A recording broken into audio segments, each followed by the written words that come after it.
All right, so in this video, we're going to look at how to calculate the area of the inner loop of a function in polar coordinates. So this is an example of a function that will have an inner loop. It's a limacon with inner loop. You've got a constant and a cosine or sine function. And as long as the coefficient of the cosine function is larger than the constant that you're adding it, you will get an inner loop. And so this is our example of what this function looks like. And notice we have the inner loop here. Now, if you change the sign of the cosine, then it will flip over to the other side. If you have a sine function, it'll be oriented up and down instead of left and right. But basically, most of the arithmetic is going to be similar. And again, the loop is going to begin, as we saw with the pedal example, that it's going to begin as the function crosses the origin. And so we're going to have to start by finding the values of theta where the function is going to cross the origin. So we set our equation equal to 0 to cosine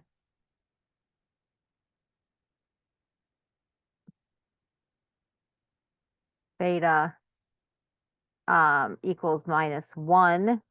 And then we take our divide by 2, cosine theta equals -1/2. Where is theta equal to -1/2 on the cosine function? So it's going to be in the second quadrant, so it's going to be pointing out here. So you may remember this is a basic angle.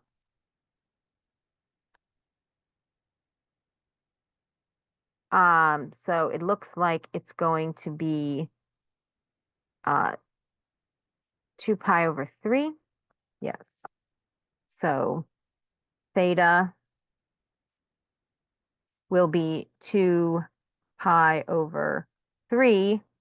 But then we also need a second angle. So if we start here, so we're going around like so, we get here, that's our 2 pi over 3 angle. And then we come around and we come back out at the next time we have that. And so that'll be in the third quadrant, which will be 4 pi over 3.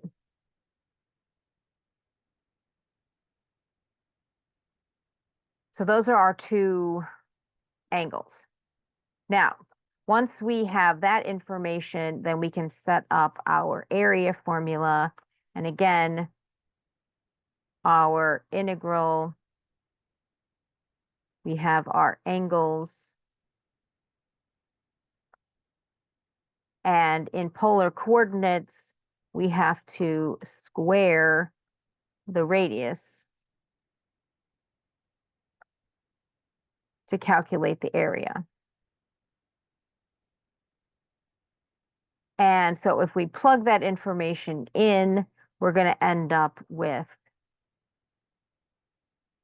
down here will be our 4 pi over, the bottom one actually will be 2 pi over 3, and we'll have 4 pi over 3 up there. And then when we square this, we're going to have to do quite a bit of algebra. Cosine theta squared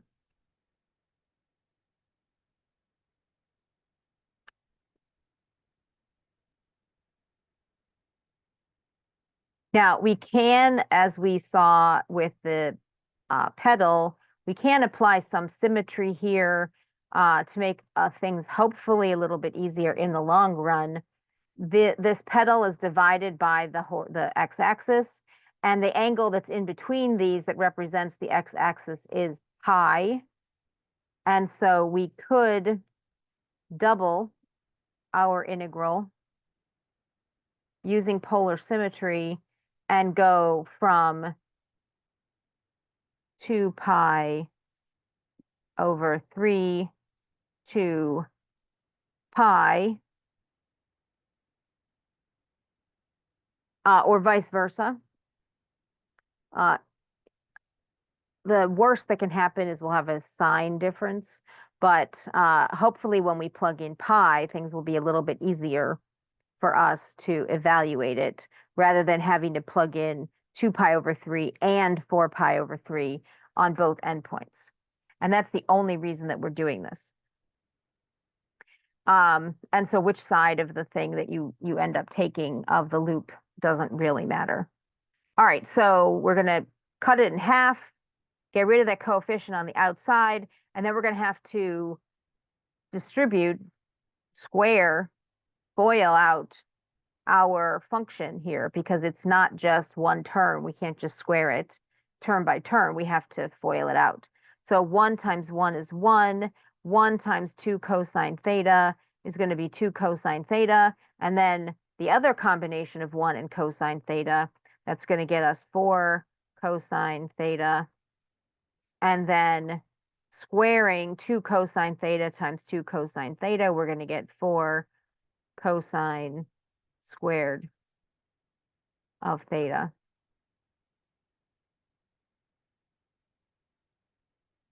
And then d theta. And then from here, of course, we have to apply that same double angle identity that we applied in the inner loop case. But now we're only going to apply it to one of these 3 terms. This one's already something we can integrate. This is already something we can integrate. And our coefficient out front got replaced. And this one will get replaced with 1/2 1 plus cosine 2 theta. Remember that was our double angle formula. And we're going to need to distribute.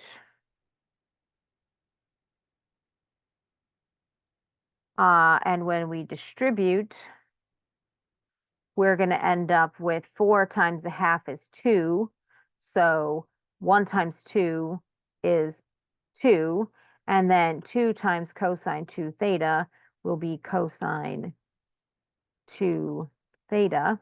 Now the cosine theta and the cosine 2 theta, we can't add those, but I can add the constants together and end up with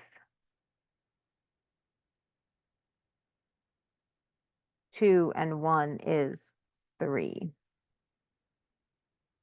And now I can integrate, and the antiderivative of this is going to be 3 theta and 4 sine theta. And if I can integrate this, the 2 is going to cancel with the 2, and I'm going to end up with sine 2 theta. And then I'm going to have to evaluate all of that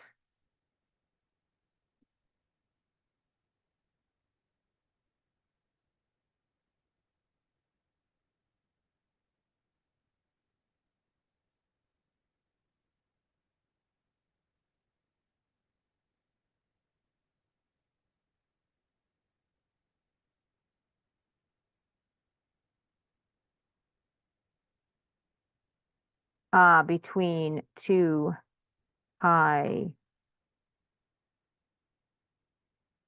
over 3 and pi.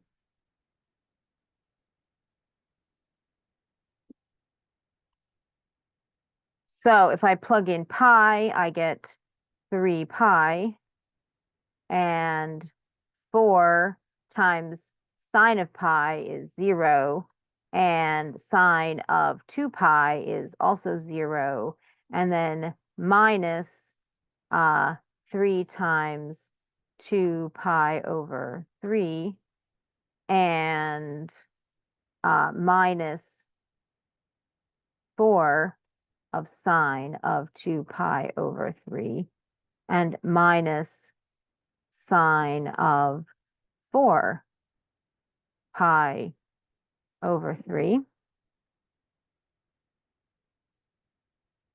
And let's see what we end up with. So in this case, the 3's are going to cancel. So 3 pi minus 2 pi is going to be pi. And then, of course, these are 0. And sine of 2 pi divided by 3 is going to be the square root of 3 over 2.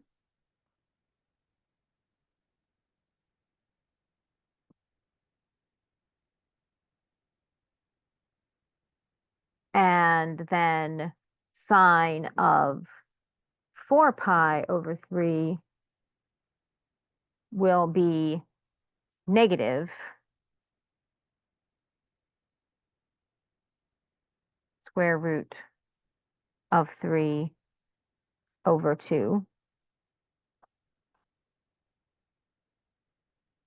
So this is 4 times sine of 2 pi over 3, and it's minusing because this is the bottom limit, and then we're minusing again, but then minus minus makes a plus, and so we're going to end up with pi minus only 3 copies, 3 square root of 3 divided by 2.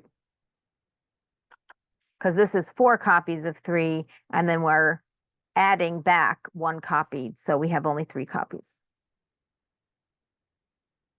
Now, for limacons, these inner loops, you're much more likely to get really weird values of the area than you are with the petals. The petals do tend to be a little bit nicer, but the limacons with the inner loops, they can give you these really weird combinations of pies and square root values, which are ugly, but they are what they are.